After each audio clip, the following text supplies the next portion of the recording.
Baghdad hands over the German journalist who had entered Syria illegally to the Russian ambassador in Damascus.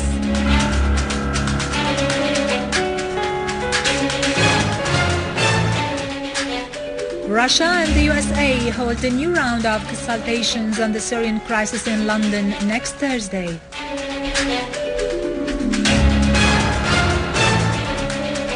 Iran calls on the countries that claim to be defenders of the Syrian people to resort to a political solution and encourage national dialogue.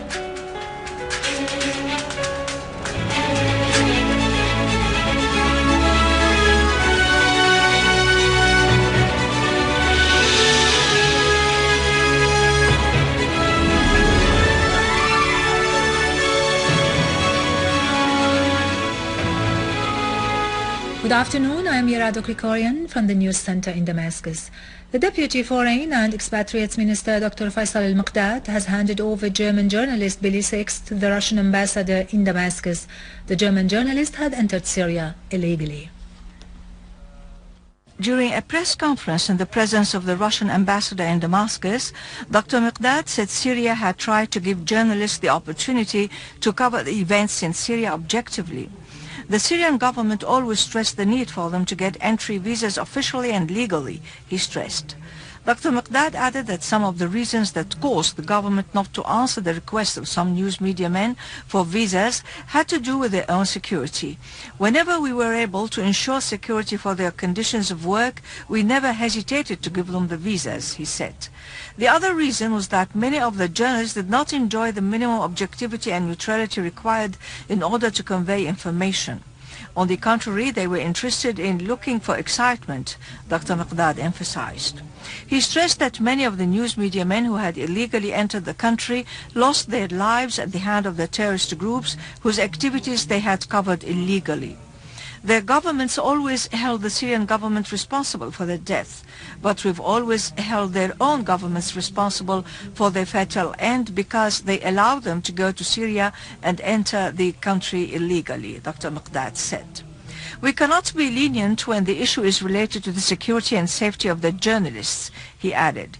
We look forward to see more of them in the country to convey events objectively and professionally, Dr. Muqdad said.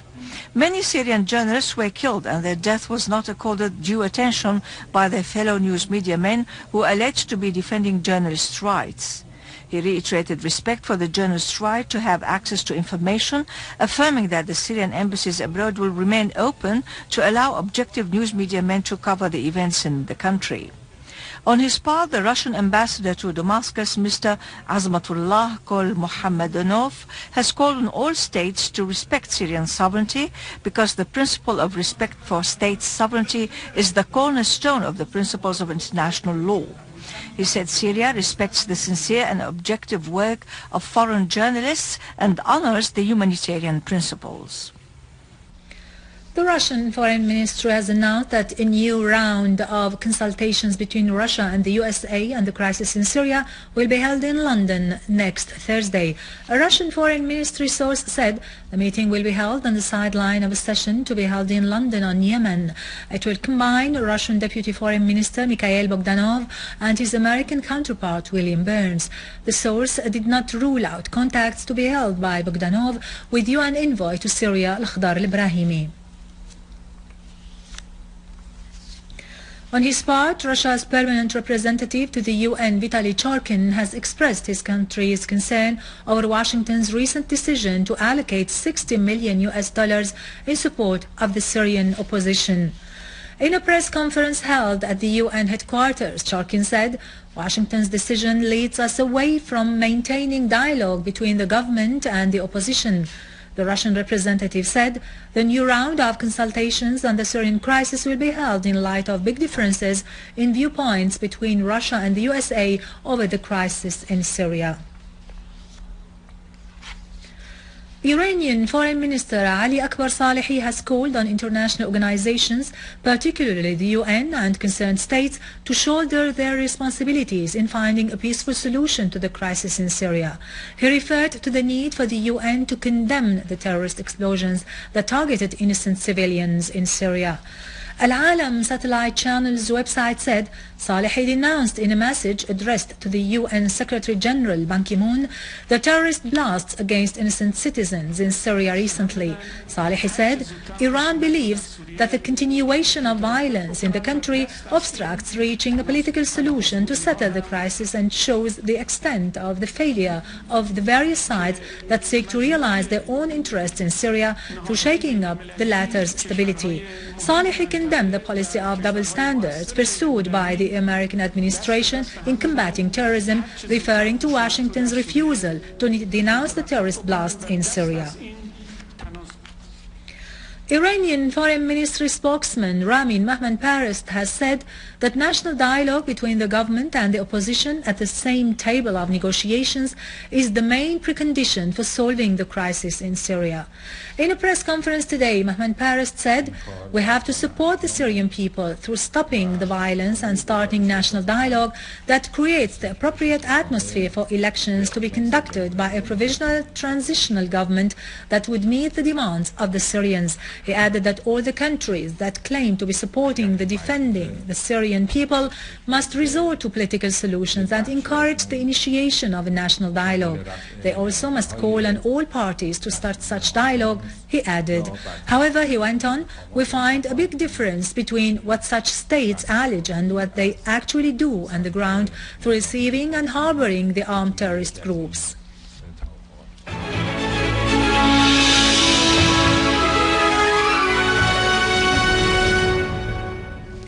Director of the Russian Religious and Ethnic Center in the Volga, Rais Slemanov, said that hundreds of extremist Wahhabis from the Russian republics are fighting along with the armed terrorist groups in Syria.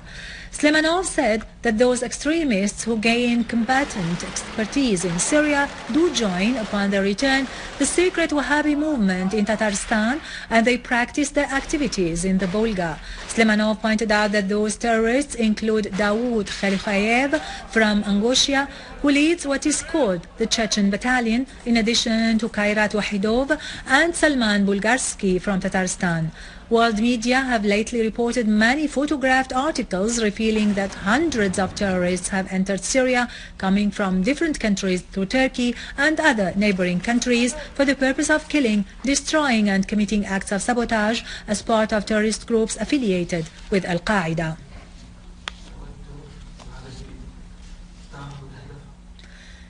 U.S. Vice President Joe Biden said that U.S. supports opposition in Syria, which is able not only to ensure the security of Syria, but also the whole region, meaning the security of Israel. Biden's statement came at the American-Israel Public Affairs Committee Policy Conference in Washington. Not make it a secret that we were doing that. We would let our partners know.